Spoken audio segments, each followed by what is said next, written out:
So I have 2 pounds of ground beef that I browned off. This is organic ground beef from Butcher Box. First thing I'm going to do is I'm going to add all of my veggies. I have 2 cans of mushrooms because right now I don't have any fresh ones, and these will suffice just fine. I'm just going to get these in here.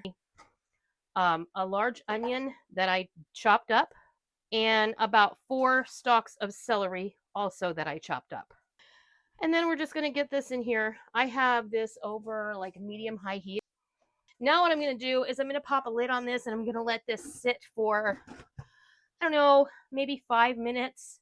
I'm adding a couple spoonfuls of garlic. Yes, I know, may not be everyone's favorite, but I like to have it on hand, and that's what we're using today. So I would say at least 2 cloves of garlic, 1 15-ounce can of stewed tomatoes. Now I'm going to add 1 envelope of magic seasoning, onion soup mix, everyone's favorite. I have a half of a 2-pound bag of mixed vegetables thing to do. So it's green beans, corn, carrots, and peas. And I have about a 1/4 cup of Wondra flour. So this is instant flour. I can add it directly in here, and then we're going to add some water.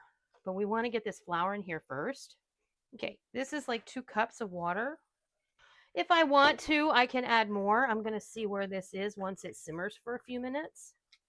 Okay, so I'm going to let this simmer for until it gets a little bit thick, and then we'll come back and I'll show you what happens next. Went ahead and I did add a couple more tablespoons of flour, and that's going to vary depending on how like moist your vegetables are, how much liquid you've already introduced, and you see how thick the gravy is. It's just thick enough that it's not soupy, but it's just right for shepherd's pie filling.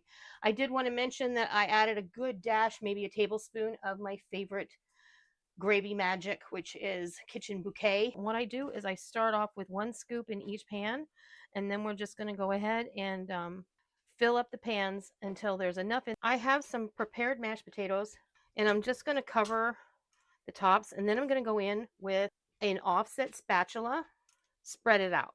So what I'm going to do now is I'm just going to run my fork over the top.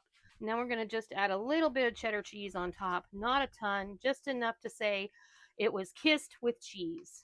So that is how I make shepherd's pie individual for freezer banking for my dad.